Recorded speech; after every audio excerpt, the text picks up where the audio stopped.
One inevitability in life is aging, of course, and that can affect the breast as much as it can anywhere else in the body. And whether it changes in the breast through aging or post-breastfeeding or weight loss changes, the breast will be affected in different ways, particularly with respect to reduction in skin quality, less support for the breasts, and deflation or replacement of some of the breast tissue by fat. And all of that means that the breast will gradually empty out, particularly in the upper pole. A lot of people describe getting scalloped out a bit in the upper pole up here, or a bit empty in the upper pole and dipped in.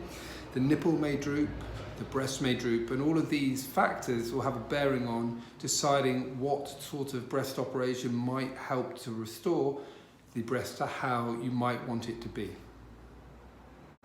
So there are a variety of procedures that can help with the aging or post-breastfeeding or post-weight loss breasts.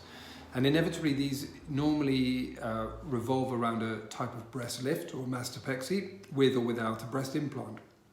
In some cases where there's been a mild droop and a mild lowering of the nipple position, we can sometimes use an implant on its own, often a shaped or teardrop shaped implant. But in many cases we'll combine an implant with the mastopexy or use the mastopexy on its own.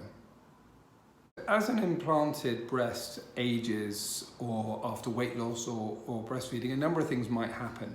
In some cases, not a lot will happen, and in some cases there may be just some thinning or reduction of the soft tissue around the implant.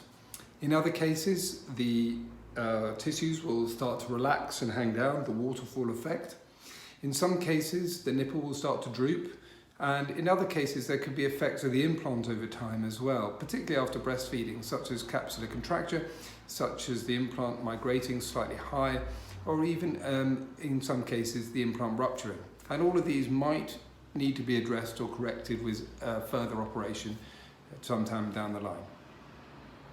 So the waterfall effect is a phenomenon plastic surgeons use to describe how the breast tissue relates to the implant. And when the implant is staying in a certain position, but the breast tissue is loose and lax and effectively falls over the implant to become loose below it, often after aging or breastfeeding, when there's a breast implant in place, it's known as a waterfall effect. So there's effectively a dissociation between the breast tissue, which is a little bit floppy or flopped off the end, with the implant itself. And there are a number of procedures that might be indicated to help address a waterfall effect.